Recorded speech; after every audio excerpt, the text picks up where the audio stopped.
फिर दादी किसी ने पूछा है कि खास करके अभी ये इतने नेचुरल कैलामिटीज़ हो रहे हैं, कल रात को भी इतना बड़ा भूकंप आया है, कहते 2-3 हज़ार तो मर गए होंगे इंडोनेशिया में। तो ऐसे जो नेचुरल डिज़ास्टर्स आते हैं, प्राकृतिक आपदाएं आती है और उसमें एक साथ कितने मरते हैं, तो क्या हम उनको हम किस प्रकार का सहयोग दे सकते हैं, उनको हम कैसे शांति दे सकते हैं, यानी किस रूप से मदद कर सकते हैं उन आत्माओं की?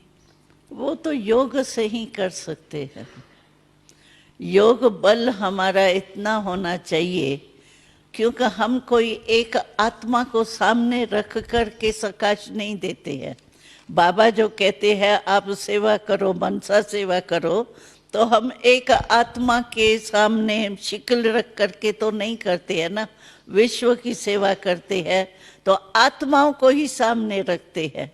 इसी रीति से हम योग द्वारा सुख, हमारे में सुख की जमा होगा स्टॉक, तो हम दूसरे को योग बल द्वारा, सकाश द्वारा, वाइब्रेशन द्वारा वो दे सकते हैं।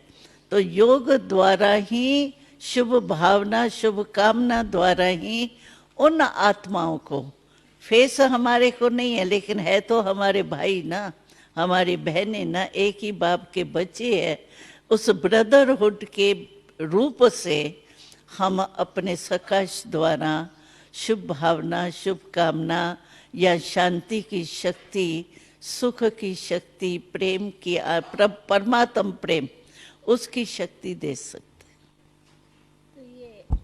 तो इसी के साथ प्रश्न है कि सूक्ष्म शरीर द्वारा हम कैसे सूक्ष्म सेवा कर सकते हैं? हम भी सूक्ष्म शरीर से सेवा करेंगे, कैसे करेंगे? सूक्ष्म शरीर आत्मा संकल्प द्वारा ही सेवा कर सकती है।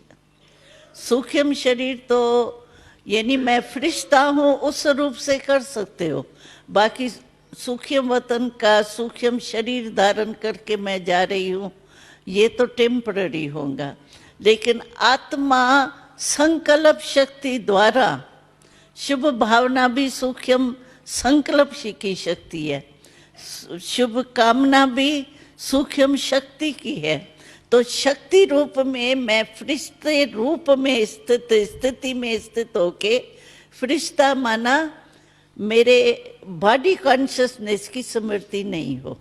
बाबा ने नहीं कहा था फरिश्ता माना जिसका जो पुरानी दुनिया है उससे कोई रिश्ता नहीं, अपने पुरानी दुनिया के बॉडी कॉन्शियसनेस से भी रिश्ता अलग आत्मा रूप में स्थित होवे, और आत्मा संकल्प द्वारा उन आत्माओं की सेवा कर सकती। स्टेज फरिश्ते के स्थिति द्वारा सेवा कर